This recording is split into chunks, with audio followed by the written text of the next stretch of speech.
누가복음 2장 11절입니다.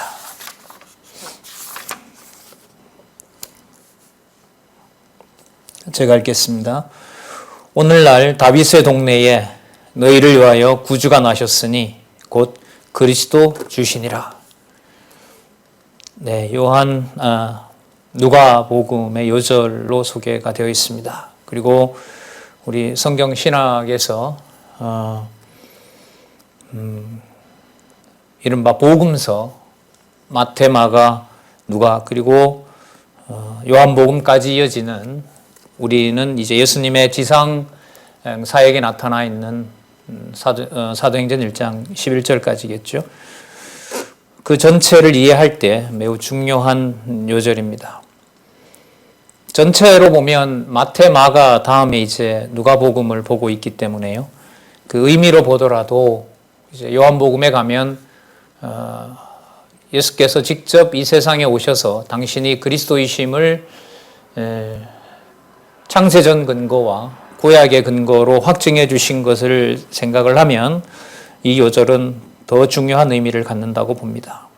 다윗의 동네라는 말은 이제 물론 구체적으로는 베들레헴이겠지만요.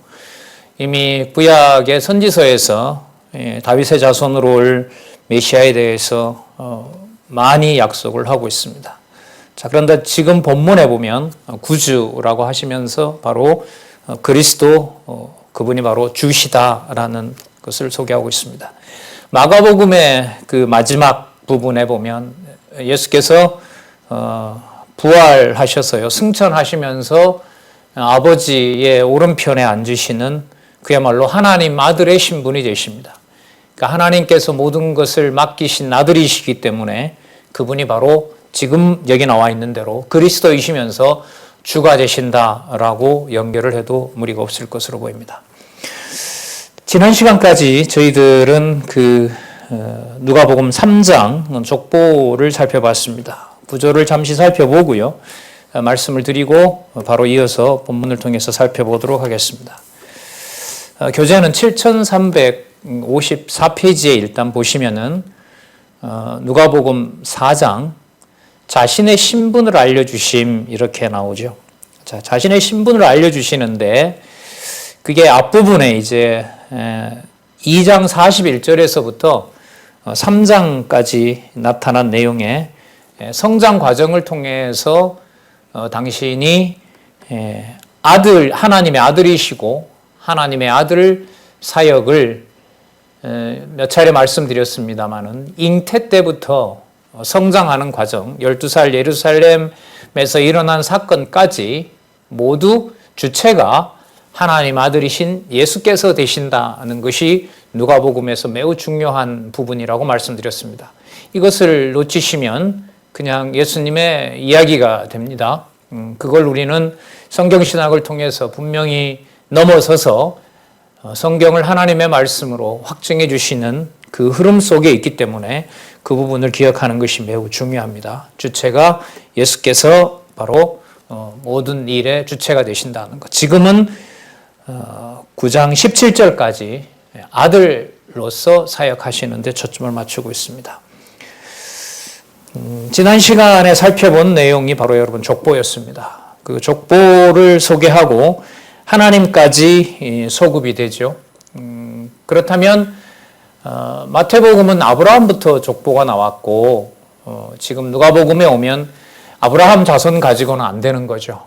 왜냐하면 제 생각에는 바로 그건 마가복음이 있기 때문에 그래요.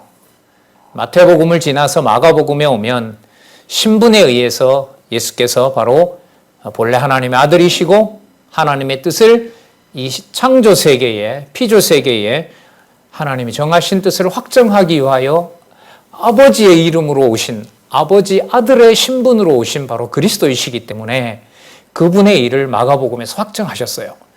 그럼 누가복음의 시작은 바로 이러한 그리스도, 바로 이러한 그리스도로서 하나님의 아들의 신분을 가지고 계신 분이다.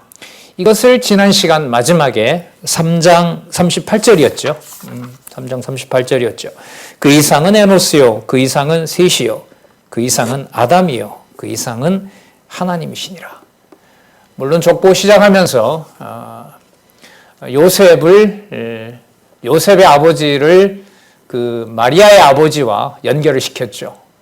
여기 주석에도 설명하고 있지만은요, 법적인 관계 속에서 이 혈통을 뛰어넘은 관계를 맺어주는 거죠. 이것은 이미 혈통으로 되지 않는다는 겁니다. 그러니까 혈통으로 예수를 다윗의 자손으로 설명하는 것 이상을 넘어선다 이 말이에요. 자, 그 근거가 뭐냐라고 물으면 이게 마가복음이에요. 그래서 마태이고 그 다음에 마가이고, 삼직으로 드러난 그리스도이심으로 그분이 하나님의 아들의 신분이시고, 이런 신분이심으로 이런 사역을 하실 수밖에 없다. 이게 바로 누가복음으로 들어가는, 연결해서 들어가는 부분이라는 것을 누차 강조드렸습니다. 그러면 7354쪽에 누가복음 4장도 조금 전에 말씀드렸던 족보를 배제하고 설명해서는 안 됩니다. 아주 중요합니다. 이 부분은. 자, 자신의 신분을 알려주시는데요.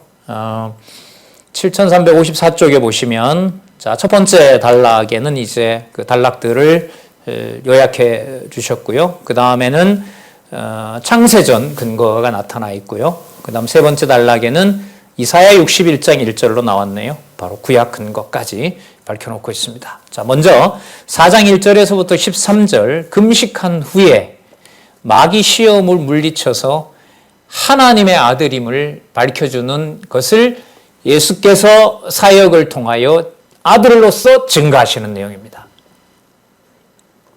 자, 밑에 정리되어 있죠?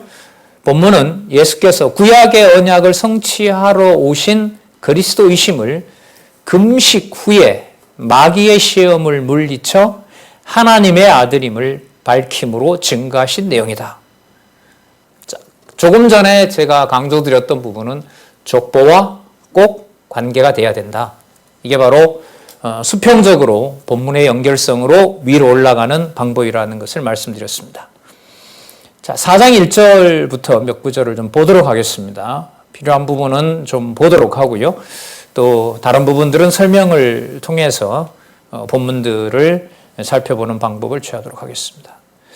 4장 1절에 보시면 예수께서 성령의 충만함을 입어, 여기서 이제 성령의 충만함을 입었다는 표현들이 이 1장 5절에서부터 4장까지, 누가복음 1장 5절에서부터 4절까지 많이 나타납니다. 아마 복음서에서 제일 많이 나타나지 않냐 싶어요. 이것이 저는 그 아들 사역, 그러니까 사역에 의한 성취, 하시는 일에 초점을 맞추는 부분에 근거가 된다고 봅니다. 자, 4장 1절, 예수께서 성령의 충만함을 입어 요단강에서 돌아오시고 그 세례 요한으로부터 세례를 받으시죠. 광야에서 40일 동안, 그 다음 표현을 보시기 바랍니다. 성령에게 이끌리시며, 성령의 충만함을 입어 성령에게 이끌리시며, 이게 바로 사역의 근거입니다. 사역의 근거입니다. 하나님의 아들로서 사역의 근거가 된다는 얘기죠. 그런데 2절이 전환이 일어납니다. 마귀에게 시험을 받으시더라. 그러니까 성령의 충만함을 입고 성령의 이끌림을 받으시는데 바로 마귀에게 시험을 받도록 하신다는 겁니다. 마귀에게 시험을 받는 것이 바로 성령 충만함과 관계가 된다는 겁니다. 우리가 일반적으로 생각하는 성령의 충만은 사단으로부터 완전히 배제가 되는 어떤 무풍지대를 얘기를 합니다. 그러나 예수님의 사역은 또 그 이후에 나타나는 요한계시록까지 기록된 하나님의 교회는, 그리스도가 머리 되시는 하나님의 교회는 우리가 생각하는 그런 무풍지대가 아닙니다.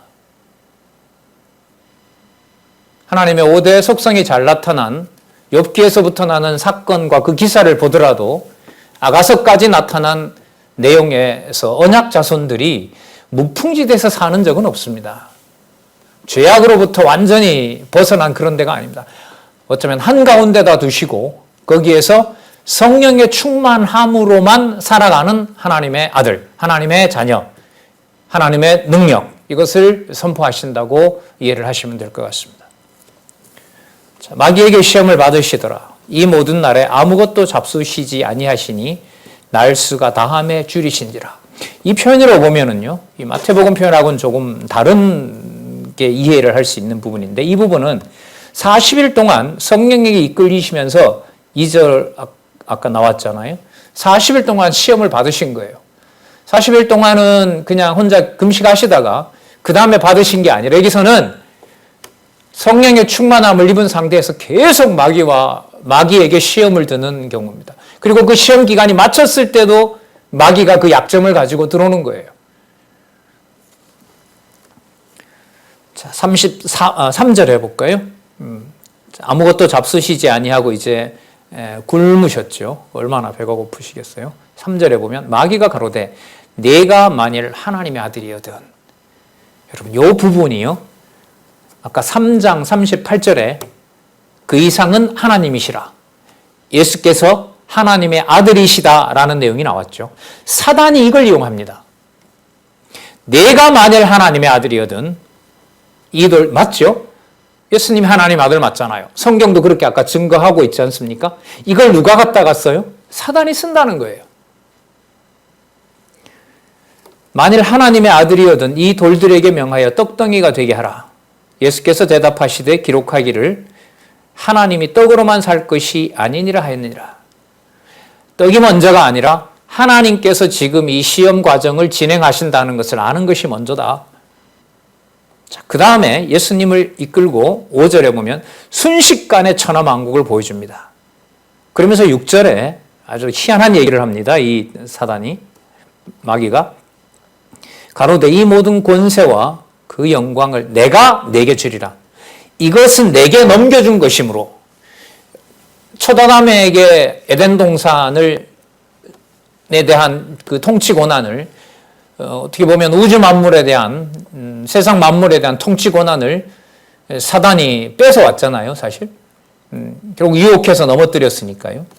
자, 그 이후로 그리스도가 마지막 마귀를 심판하실 때까지 그 영벌의 때가 정해져 있지만 아직 심판의 때는 아니란 말이죠. 이걸 사단은 10분 활용을 하는 겁니다. 이것은 내게 넘겨준 것이므로 나의 원하는 자에게 내가 줄 수가 있다. 자, 그러므로 너가 나한테 절을 하면 다 내 것이 되게 하겠다. 예수께서 가라사대 기록하기를 주 너희 하나님께 경배하고 다만 그를 섬기라 하였느니라.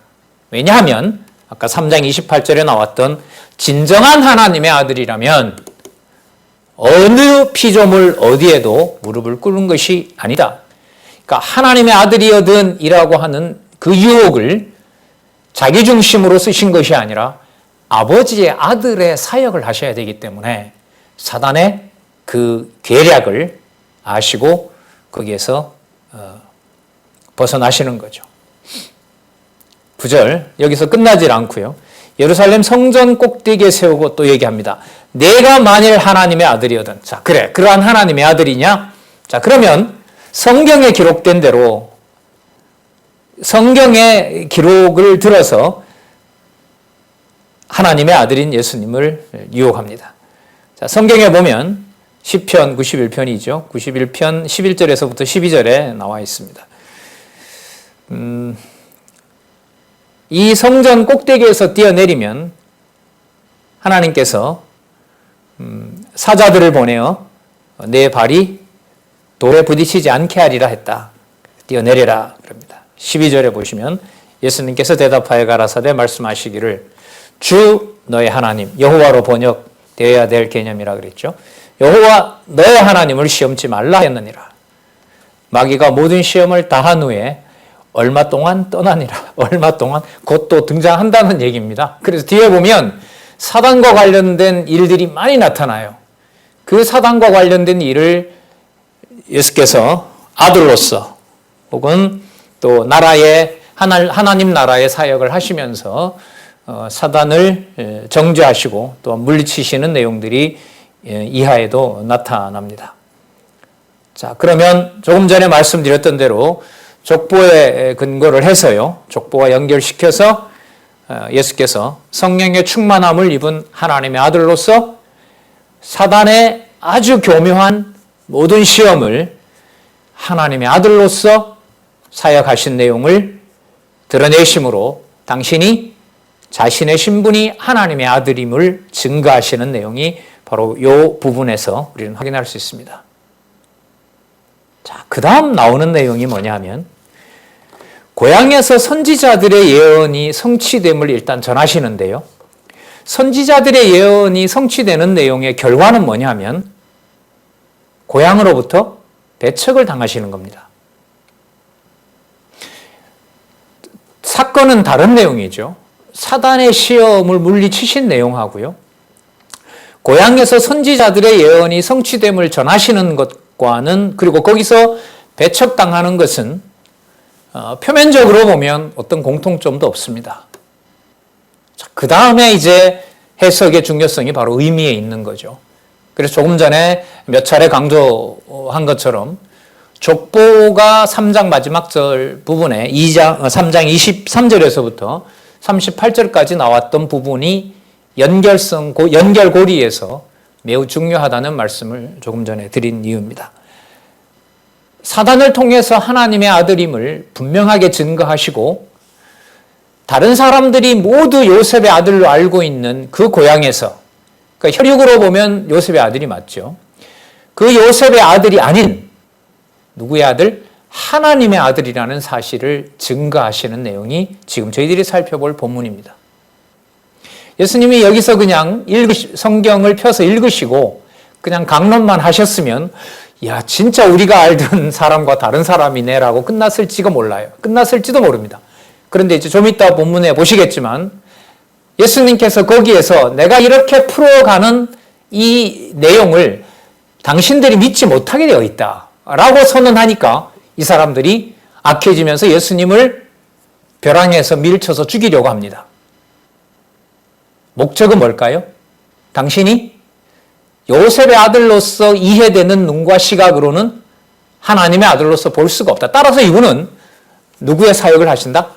하나님 아들의 사역을 하시는 분이다 라는 것을 의미상으로 아까 사단에게도 이기시고 그 다음에 고향에서도 배척받으시는 사실이 무슨 부족하거나 힘이 없거나 그런 것이 아니라 의도적으로 무슨 고향 사람들을 배제하거나 이것이 아니라 하나님 아들의 사역에 초점을 맞추기 위해서 이런 사건이 나타난 겁니다.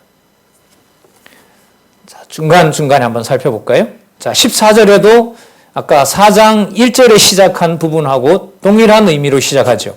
예수께서 성령의 권능으로 갈릴리에 돌아가시니. 이걸 왜 이렇게 강조할까요? 이분이 누구의 아들이다? 하나님의 아들로서 사역을 하고 계신다. 이런 부분이 여러분들 눈에 들어와야 마태와 마가의 의미와 다른 부분이 바로 누가복음에 나타나고 이것이 다른 의미를 가지고 있구나. 그래서 마태, 마가, 누가를 함부로 섞으면 안 되는 거구나. 공관복음은 이건 성경을 왜곡한 것이구나. 이런 이제 지혜가 생기는 거죠. 예수께서 성령의 권능으로 갈릴리에 돌아가시니 그분이 그 소문이 사방에 퍼졌습니다. 회당에서 가르치는데 그날이 마침 안식일이 됐습니다. 16절에 그 자라나신 곳 나사렛에 이르렀는데 안식일의 규례대로 전부 회당에 모였습니다. 안식일에는 모여서 말씀만 먹어야 되는 날이잖아요. 자, 거기에서 성경을 달라고 하시고 펴셨는데 이사야 61장 1절에서부터 2절입니다. 이사야 끝부분에 나타나는 거죠. 이방 사역과 직결된 부분들이 이사야 61장 그 후반부에 나오지 않습니까? 어쨌든 그 부분을 펴셔서 18절에 주의 성령이 내게 임하셨으니, 자, 그럼 이하 모든 내용들은 아까 14절에 시작했던 대로 성령의 권능으로 해가시는 일들입니다. 당신이 그러니까 하나님의 아들이 사역을 하고 계신다는 증거이죠. 이는 가난한 자에게 복음을 전하게 하시려고 내게 기름을 부으시고 메시아라는 거죠. 나를 보내사 포로된 자에게 자유를, 눈먼 자에게 다시 보게 함을 전파하며 눌린 자에게 자를 자유케 하고 주의 은혜의 해를, 그 광명을 전파하게 하심이라 하였더라. 자, 그 다음에 책을 덮어서 맡은 자에게 줬습니다. 그리고 사람들을 쳐다봤어요. 그러면서 예수께서 뭐라고 말씀하시냐 하면 이 글이 오늘날 너희 귀에 응하였느니라 라고 얘기를 하세요. 아, 그렇다면 이분이 메시아가 맞구나. 이렇게 단순하게 가면 얼마나 좋아요. 그런데 이 목적이 있단 말이에요. 누가복음은. 조금 전에 사단의 시험으로부터 벗어난 사건, 그 앞에 족보가 하나님까지 가는 하나님 아들임을 확증한 족보가 나오는 거. 그 다음에 고향에서 배척받으시는 거. 이 고리가 분명한 목적이 있다는 거예요. 이걸 성경신학이 창세기에서부터 계시록까지 다 확증한 거예요.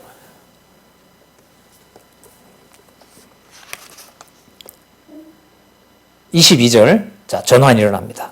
저희가 다 그를 증거하고 그 입으로 나오는 바 은혜로운 말을 기히 여겨 가로되 이 사람이 요셉의 아들이 아니냐? 자, 여기서 이제 전환이 생깁니다. 요셉의 아들이 아니죠. 아까 3장 28절에 보면 누구의 아들이고 누구 일을 하는 분이에요? 하나님의 아들이고 하나님의 사역을 하는 자입니다. 요셉의 아들로 보는 순간 이들은 믿지 못하게 됩니다. 이걸 증거하려는 거예요. 이로써 이 일이 바로 내 일이고 고향에서 배척을 당해야 되는 구약의 언약을 이루셨고 이 모든 일이 바로 내가 하나님의 아들로서 사역을 하고 있다는 증거가 되는 겁니다.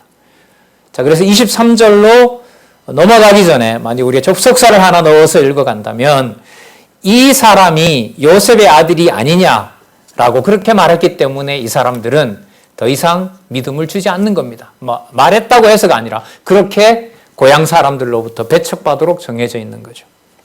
23절, 예수님께서 그냥 계셨으면 좋은데 예수님께서 여기서 배척당할 수밖에 없는 상황을 만들어 가세요. 이 말은 사역을 하신다는 거예요. 어떻게 하시냐 볼까요? 예수께서 저에게 이르시되 너희가 반드시 의원아 너를 고치라는 속담을 인증하여 의원님은 너 병부터 한번 고쳐봐라 이렇게 얘기를 하면서 나에게 말하기를 우리의 들은 바 가버나움에서 행한 일을 내 고향에서도 고향 여기서도 행하라. 너가 만약에 요셉의 아들 이상이라면 우리에게도 한번 보여봐라 라고 하는데 고향에서는 그런 걸 보여주게도 안 되어 있고 보여줄 수도 없고 또 그것을 믿게 해서도 안 된다는 얘기를 예수님께서 하세요. 고향 사람들이 그걸 알아차리고 예수 그리스도를 분에 차서 이제 벼랑에 밀쳐서 죽이려는 거죠. 24절입니다. 자, 또 가라사대 내가 진실로 너희에게 이르노니 선지자가 고향에서 환영을 받는 자가 없느니라. 내가 참으로 너희에게 이르노니 엘리야 시대에 하늘이 새해 6달을 닫히어 온 땅에 큰 흥년이 들었을 때에 이스라엘에 많은 과부가 있었지만 그 중에 시돈 땅에 있는 사렙다의 한 과부에게, 시돈은 이방 땅이잖아요. 거기 있는 사람에게만 보냄을 받았다. 그러니까 고향에 와서 이렇게끔 전하지 않아야 되는 것이 이미 엘리야 시대 때도 이미 하나님께서 그렇게 정해놓으셨다. 또 한 예를 듭니다. 엘리야의 제자였던 엘리사 시대에도 보면 많은 문둥이가 있었지만 깨끗함을 얻지 못하고 수리아 사람이 역시 이방인이죠. 수리아 사람 나아만뿐이니라. 이 말을 보면 고향에서 배척받는 것이 무엇에 또 원인이 되냐면 이방인에게 그 환영을 받는 이유가 되기도 하는 거죠. 자, 오직 수리아 사람 나아만뿐이니라. 28절. 회당에 있는 자들이 이것을 듣고 다 분이 가득하여 그 표적을 보여달라고 하시면 표적을 보여주면 되시는데 너네들에게는 당신들에게는 이게 믿지 않게 되어 있고 당신들은 믿지 않게 되어 있고 당신들이 나를 배척하게 되어 있다. 그 얘기를 하니까 분이 찬 거예요. 29절.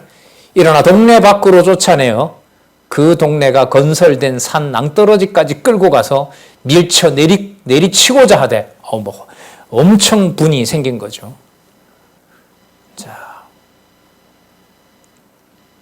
아까 사단이 꼭대기에 내어뜨리려고 했는데 이번에는 이게 사단이 하는 짓이잖아요. 이건 천사가 하는 짓은 아니니까. 이번에는 사단이 동네 사람들에게 분을 부추겨서 예수를 낭떠러지에서 그냥 죽여버리려고 하는 이런 악한 행위를 하는 것으로 봐도 되겠죠. 자, 30절. 예수께서 저희 가운데로 지나서 가시니라. 또 예수께서를 강조를 하면 하나님의 아들이신 예수님께서 사단의 모든 그 시험과 사단을 물리치시는 예수께서 구약의 언약된 대로 이분이 하나님의 아들 사역을 보여주시고 지나서 가시게 됩니다. 그 다음에 가시게 되면 이제 어디로 가실까요? 하나님의 아까 그 예에도 보다시피 시돈 땅에 있는 사렙다 과부에게 갔고 수리아 사람 나아만에게 갔으니까요. 유대 땅 고향 땅에서는 배척을 받으시고 이분이 이방의 빛으로서 그곳에 가셔서는 당신이 하나님의 아들 되심을 증거하신다는 겁니다. 참 사역치고는 유대인들이 기다리던 사역하고는 참 반대가 되죠. 그러니까 이 사역의 범위가 유대인들이 수용할 수 없는 이 일을 통해서 만민의 구주가 되는 겁니다. 만민의 대속주가 되시는 사역이 하나님의 아들로서의 사역이 되신다는 것이 바로 누가복음의 핵심입니다. 그래서 몇 차례 말씀드렸는데요. 이 누가복음의 사역을 유대인의 범위를 훨씬 뛰어넘는 이 사역을 통해서 자손 땅 통치 언약이 요한복음에 가면 어떤 개념으로 모아지냐면 세상이라는 개념으로 모아져요. 그러니까 해 뜨는 데서부터 해 지는 곳까지 여호와 이름에 영광이 비치지 않는 데가 없다고 했잖아요. 그 시편 19편에 보면. 그래서 이 요한복음에 나타난 세상은 어떨 때는 구원의 3장 16절처럼 요한복음 3장 16절처럼 하나님의 사랑의 대상이 세상이 되기도 하고요. 어떨 때는 세상을 심판한다고 하셨을 때는 세상을 심판하는 대상으로 설명할 때가 있어요. 그건 그 맥락에 따라서 살펴봐야 돼요. 그 기준은 바로 우리 요한복음에 가서 살펴보겠지만 바로 본성이 이분이 하나님이시다라는 사실이 있어요. 그걸 이해하기 전에 누가복음에서는 이 사역의 기준을 요셉의 아들에 맞추는 것이 아니라 전적으로 하나님의 아들로서 하시는 사역, 여기에 초점을 맞추어서 본문이 전개되고 있다는 거예요. 자, 그럼 한번 보도록 할까요? 그래서 4장 31절에서부터 37절에 보시면 반항하며 거룩한 신분을 나는 귀신을 쫓는 표적을 행하십니다. 자, 31절에 보시면은요. 갈릴리 가버나움 동네에 내려오사 그 고향에서 배척받으시고 이날이 또 안식일이에요. 자, 저희가 그 가르침에 논란이 이는 그 말씀이 권세가 있습니다. 회당에 더러운 귀신 들린 사람이 있는데요. 이 귀신이 그 사람의 입을 통해서 이렇게 얘기합니다. 34절. 아, 나사렛 예수여, 우리가 당신과 무슨 상관이 있나이까? 사단도 알게 하는 하나님 아들의 신분을 아까 고향에서는 숨기신 거죠. 자, 그 다음에 가버나움 동네에 오셔서 사단의 입을 통하여, 사단이 든 이 사람의, 귀신 들린 사람의 입을 통해서 바로 하나님의 거룩한 자라는 얘기를 합니다. 34절 끝에 나오죠. 당신과 우리 무슨 상관이 있나이까? 우리가 우리를 멸하러 왔나이까? 나는 당신이 누구인지를 아노니 누구라? 하나님의 거룩한 자니라. 아까 권세가 있다 그랬죠? 32절에 그 권세가 있는 증거가 뭐냐면 하나님의 거룩한 자이므로. 자, 그러면 하나님의 거룩한 자이기 때문에 하나님의 능력의 권세를 보여주시고 귀신을 그 사람에게서 나오라고 하죠. 그 사람은 상하지 않을 정도로 귀신만 빠져나왔습니다. 그 다음 36절에 보시면 다 놀라 서로 말하여 가로되 이 어떠한 말씀인고 권세와 능력으로 더러운 귀신을 명함에 나가는도다. 자, 그러면 아까 고향에서 배척받으시고 자, 가버나움에서 정해진 대로 자, 32절에 권세가 있으신 분이라 그랬죠. 그 다음에 귀신의 입을 통하여 하나님의 거룩한 자라고 증거를 받으시죠. 그리고 귀신을 통제하시면서 36절에 권세와 능력으로 더러운 귀신을 명하여 나가게 하는 표적을 보여서 당신이 누구의 아들이다? 하나님의 아들로서 사역을 하고 계신다. 그럼 오늘 시작하면서 말씀드렸던 3장 38절에 족보의 마지막 하나님의 아들과 관련된 내용이 계속해서 더 깊어지고 있다는 사실을 확인할 수가 있습니다. 그 다음에 나오는 내용은요, 여러 가지 표적을 행하면서 보냄을 입은 누구로서? 하나님의 아들 그리스도로서 보냄을 입은 이유를 알려줍니다. 도대체 그 이유가 무엇인지. 자, 이제 세 가지 표적이 나왔잖아요. 사단을 물리치는 거, 그 다음에 고향에서 배척받으시는 표적, 그 다음에 지금 살펴본 귀신을 쫓는 표적. 자, 이 모든 것들을 하시는 이유가 무엇인지 성경은 이 자체에서 이 정리를 해주고 있습니다. 자, 일단은 어디로 가냐면 그 시몬의 집에 들어가니까요. 시몬의 장모가 열병에 걸려 있습니다. 자, 39절에 보시면요. 예수께서 가까이 서서 열병을 꾸짖으십니다. 이게 그러니까 세력인 거예요. 이게 질병이라는 게 그야말로 인류의 타락 이후에 하나님께서 아까 사단의 말대로 세상을 하나님께서 사단에게 넘겨주면서 욥의 생명만 건들지 말라고 하시면서 어느 부분까지는 모르겠지만 상당 부분을 사단에게 넘겨줘 버렸어요. 그런데 이것 가운데 여러분이 질병이라는 게 하나님의 무서운 심판 도구잖아요. 자, 뭐 지금 우리 코로나19 바이러스도 그렇지만은요. 이 중요한 메시지가 있죠. 하필 기즈업의 이런 시대에 이런 상황 속에 진리의 말씀이 이렇게 확고하게 성경신학으로 증명된 이 시대에 코로나19가 전 세계적으로 유행과 감염을 일으키고 있다는 것은 다른 사람은 모르겠지만 우리에게는 분명한 메시지가 있다고 생각을 합니다. 계속해서 이 원로의 기고가 끊임없이 그 부분을 통해서 여러분들과 저를 깊은 생각에 잠기도록 하고 있지 않습니까? 자, 어쨌든 열병을 꾸짖으십니다. 그랬더니까 병이 떠납니다. 그리고 그 여자가 수종듭니다. 자, 고향에서는 배척받으시고 귀신 들렸던 자, 열병에 들렸던 자들이 이제 예수님에게 수종드는, 그러니까 통치자인 예수님 밑으로 들어오게 되는, 또 거기서 보호를 받는 일들이 이제 앞으로 일어나겠죠. 그 다음에 40절에 보면 각색 병을 앓는 사람들이 다 그 병자들을 데리고 옵니다. 그리고 일일이 그 위에 손을 얹어서 고쳐주십니다. 41절에 보면 여러 사람에게 귀신들이 나가며 소리질러 가로되, 여러 사람들에게서 귀신들이 나가며 소리질러 가로되 당신은 하나님의 아들이니이다. 예수께서 꾸짖으사 저희 말함을 허락치 아니하시니 이는 자기를 그리스도인 줄 알미니라. 사단이 그리스도를 알아보지만 사단이 그리스도를 증거하도록 하지 않습니다. 이걸 여러분 보혜사 성령께서 사실 하세요. 이 중요한 부분이라고 저는 생각하는데요. 과거에 우리 잘못된 그 오순절 성령 운동으로 얼마나 한국 교회가 성경으로부터 멀어졌고 왜곡된 신앙생활을 했습니까? 지금 이런 부분을 보시면은요, 사단이 하나님의 이름을 누구보다도 증거합니다. 그런데 그게 사단이 하는 일이에요. 이걸 누가 간음을 하고 이걸 척결을 해주셔야 되느냐? 성령께서 해주셔야 돼요. 참 이건 인간으로서 어떻게 할 수가 없는 부분입니다. 그래서 그리스도께서도 구하라라고 했을 때 그 구하는 것이 바로 성령을 구하라라고 얘기를 하시잖아요.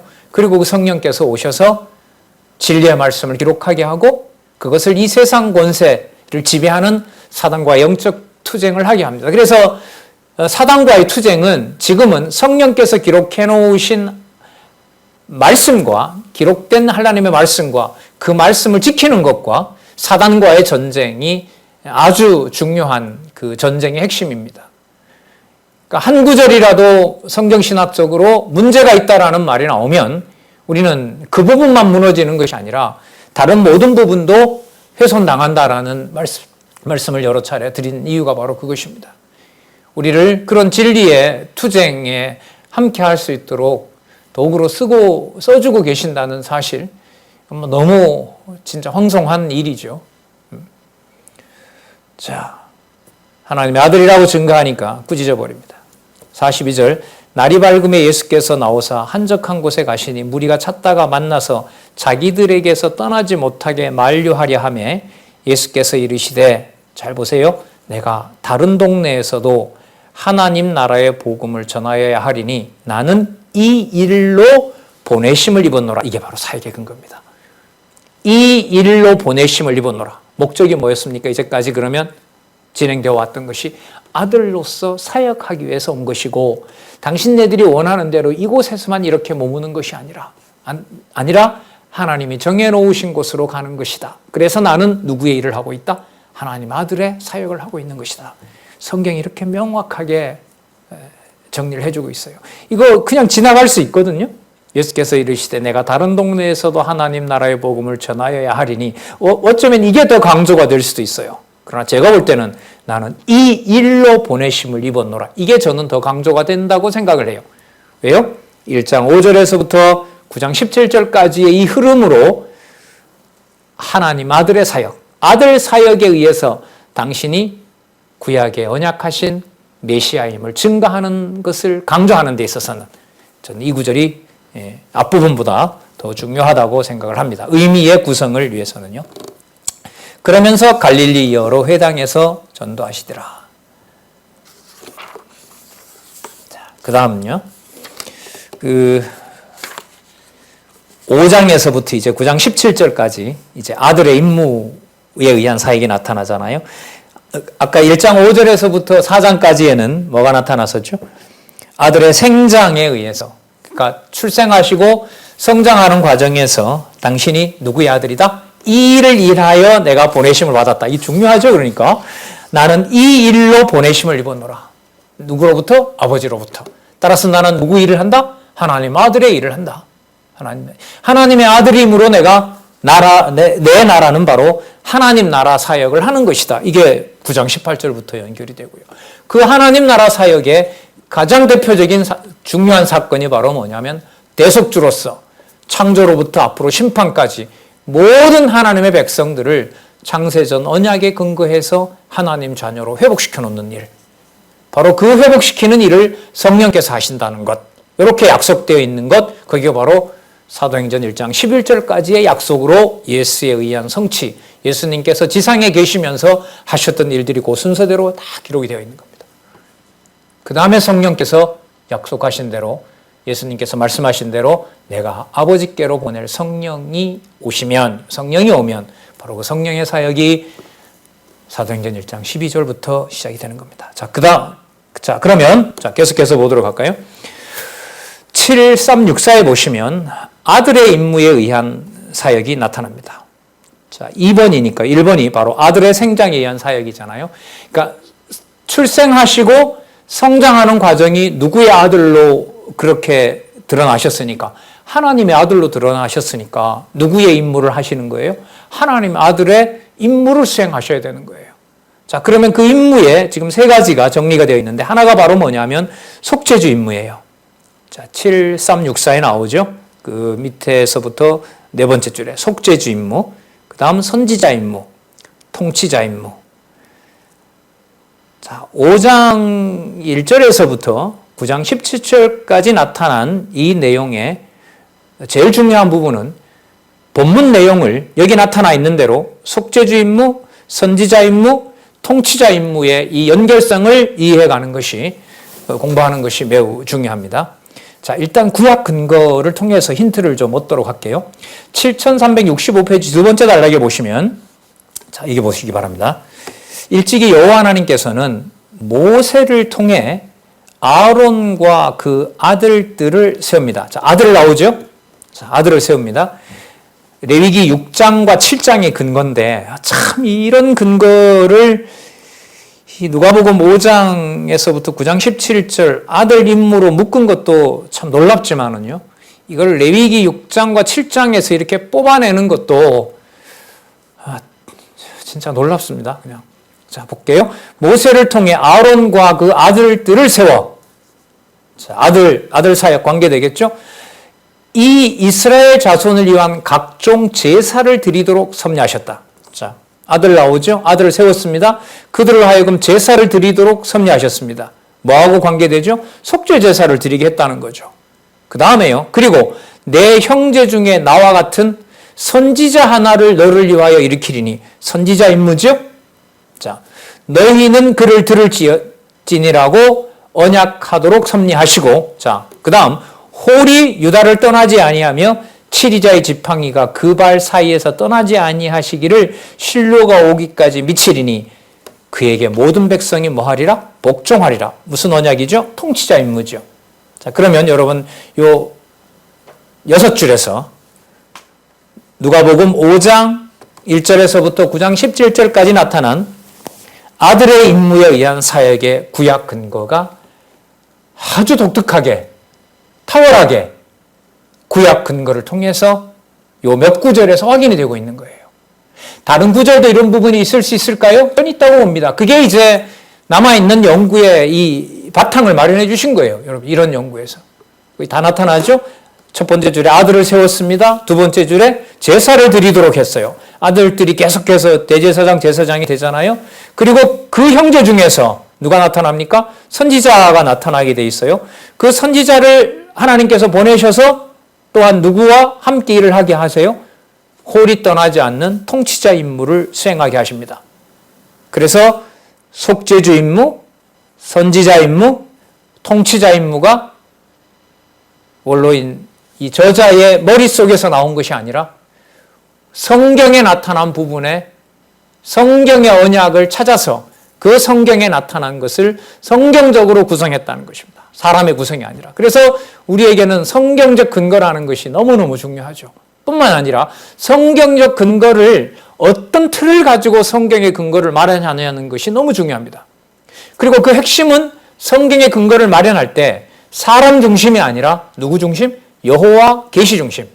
여호와께서 살아계신 것을 증거하는 중심으로 그 근거를 마련하도록 하신다는 겁니다. 누가요? 보혜사 성령께서. 이게 여러분 성경신학에서 여호와 계시 중심으로 말씀을 보고 이 세상을 보는 것하고 직결되어 있는 겁니다. 좀 냉정한 말씀인지는 몰라도 성경의 구조적인 맥락에서 성경의 말씀들이 이렇게 차있지 않고 그것을 먹지 않으면 단마디 말로는 여러분 아까 사단도 쓰잖아요. 세상 그 성경을 근거 두고 유혹하잖아요. 물론 인간적인 걱정인지는 몰라도 성령께서 물론 보호해 주셔야 되지만 그 과정에서 그렇게 말씀을 다 무시하고 우리 좋은 방식대로 그렇게 요리하는 것으로 성경적 근거가 마련이 전 될 수 없다는 절박함이 있습니다. 그래서 자꾸 보고 싶고 확인하고 싶은 마음이 생긴다라고 생각을 합니다. 자, 연결 참 멋있죠? 명쾌하고. 자, 아들 사역, 생장을 통해서 사역을 보여주시고, 이제 첫 번째 속죄주 임무에 대한 사역부터 한번 살펴보도록 그렇게 하겠습니다. 자, 속죄주 임무가 나타나는데요. 5장 1절에서부터 11절에 보시면, 고기 잡는 표적을 보여, 고기를 잡게 해주시는 표적이죠. 죄인임을 고백하는 시몬을 부릅니다. 여러분 여기에서 죄인임을 고백하는 사건, 이것이 바로 속죄주 표적하고 연관됩니다. 왜 속죄주 표적이라고 제목을 달 수밖에 없느냐? 5장 1절에서부터 11절 가운데 가장 중요한 부분이 바로 고기 잡는 표적에서 죄인임을 고백하도록 시몬을 부르는 사역이 중요하기 때문에 그렇습니다. 그러니까 여러분 5장 1절에서부터 11절 가운데 이 성경의 논리적 흐름을 통해서 성경을 하나님 말씀으로 인간 중심이 아닌 여호와 살아계신 확증을 위한 중심으로 성경을 해석해 나가는 가장 중요한 구절이 어디냐라고 만약에 물어본다면 제목과 관련된 부분, 의미가 드러난 부분하고 관련해서 찾아가야겠죠.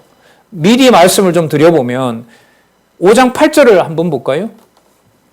시몬 베드로가 이를 보고 예수의 무릎 아래 엎드려 가로되 주여 나를 떠나소서 나는 죄인이로소이다. 여러분 맥락을 떼고 보면 이게 왜 핵심이 되냐는 거죠. 그리고 더 위로 올라가면 아들의 임무에 의한 사역 중에 왜 속죄주에 대한 내용이 제일 먼저 나와야만 되냐는 거죠. 이런 질문은 글쎄요 쉬울는지 몰라도 이걸 답할 수 있는 여러분 어떻게 보면 능력은 적어도 누가복음 전체와 더 나아가서 복음서에도 다른 베드로 사건이 나오니까요. 시몬 사건이 나오니까 그것과 차별화해서 설명을 하려면 이 논리적 흐름을 누가복음 내에서 이대로 확인하지 않으면 저는 변증이 힘들다고 봅니다. 5장 1절 볼까요? 무리가 이제 모여들었습니다. 그래서 하나님 말씀을 듣습니다. 앞부분에 있는 표현을 좀 쓰면 권세 있는 말씀을 이제 들으시는 거죠. 자, 예수께서 그 게네사렛 호숫가에 갔는데요. 배가 두 척이 있었어요. 고깃배겠죠. 그런데 예수님께서 한 배에 오릅니다. 그리고 그 올랐던 배가 바로 시몬의 배였고요. 그리고 배에서 무리를 가르치십니다. 그리고 말씀을 마치시고 시몬에게 이르는데 깊은 데 가서 그물을 내려 고기를 잡으라 합니다. 자, 5절 보겠습니다. 시몬이 대답하여 가로되 선생이여 우리들이 밤이 맞도록 수고를 하였으되 얻은 것이 없지만은 말씀에 의지하여, 여러분 아까 4장 1절에 말씀이라고 나왔죠? 하나님의 말씀, 앞부분에 나온 것을 가지고 오면 하나님의 권세 있는 말씀, 바로 이걸 증거하기 위한 거죠. 말씀에 의지하여 내가 그물을 내리리이다 하고 그리한즉 고기를 애운 것이 심이 많아 그물이 찢어지는지라. 이에 다른 배에 있는 동무들을 손짓하여 와서 도와달라 하니 저희가 와서 두 배의 체험에 가득 잠기게 되었습니다. 8절 시몬 베드로가 이를 보고 예수의 무릎 아래 엎드려 가로되 주여, 아까 선생이여라고 했는데 이제는 주여 나를 떠나소서 나는 죄인이로소이다. 여기 왜 죄인이 나올까요? 이는 자기와 및 함께 있는 모든 사람이 고기 잡힌 것을 인하여 놀라고 세베대의 아들로서 시몬의 동업자인 야고보와 요한도 놀랐습니다. 예수께서 시몬에게 이르러 가라사대 무서워 말라. 그러니까 죄인이니까요. 아까 죄인이 나왔으니까 예수님의 대답은 죄인의 받을 벌은 뭐예요? 형벌밖에 더 있겠어요? 심판받아야죠. 자, 무서워 말라. 이제 후로는 네가 사람을 취하리라 하시니 저희가 배들을 육지에 대고 모든 것을 버려두고 예수를 쫓으니라. 그럼 여러분 이 내용에서 보면은요, 이 죄인이라는 말은 결국은 베드로가 아까 선생이여라고 불렀지만은요, 나중에 주여 나를 떠나소서라고 했잖아요.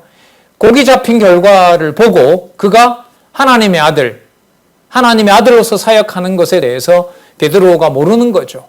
바로 그 모르는 사실이 바로 뭐가 되는 겁니까? 죄인이 되는 겁니다. 그러니까 죄는 결국 성경에서 예수를 그리스도로 믿지 않는 것이 바로 그게 죄라고 할 수가 있겠죠. 자, 그리고 이분이 우리가 아까 족보를 계속해서 얘기하는데요. 족보에서 이분이 누구의 아들이라고 그랬죠? 하나님의 아들이라고 얘기를 했습니다. 아까 그 고향에서도 배척을 받으셨고요. 들을 자에게는 권세 있는 말씀으로 표적으로 듣게 해주시고요.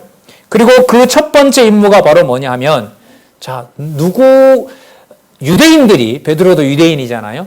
유대인이지만은 그가 누구임을 폭로하시고, 죄인임을 폭로하시고, 그 죄인된 자를 통하여 무섭게 하지, 심판해서 심판주로서, 지금 여기 보면 무서워 말라고 하셨으니까요. 심판주로서 무서운 주가 되시는 것이 아니라 그를 사람을 취하는, 그러니까 무서워하는, 죄의 권세에 무서워하는 죄인인 자를 누구의 아들로 부르는, 하나님의 아들로 부르는, 이게 여러분 하나님의 아들 사역을 지나서 하나님의 나라 사역을 하면서 유대인들의 혈통을 부수시고 하나님의 자녀를, 이방에 있는 자들도 또 유대인들의 종교 세력들을 중심으로 하는 그 나라가 아닌 바로 하나님 나라의 백성을 모으시고 또한 그들을 보호하시고 그들에게 미래 약속을 해주시는 하나님 나라 사역을 하시는 것과 연관되어 있는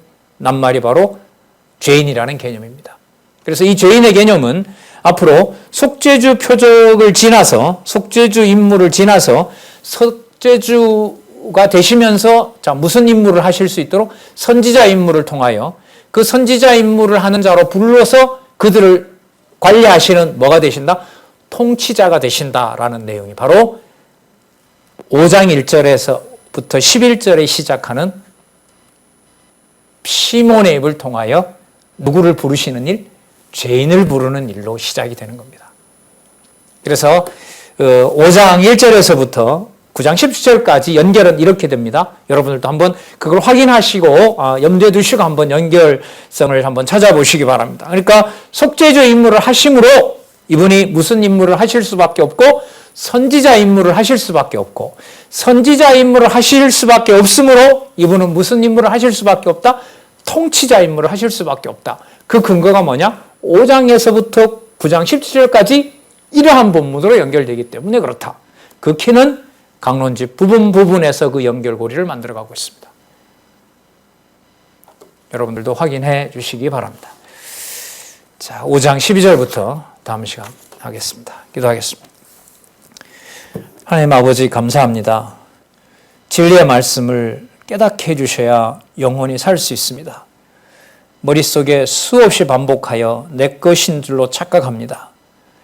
보혜사 성령의 돌보심이 필요 없다는 오만과 자만에도 빠집니다.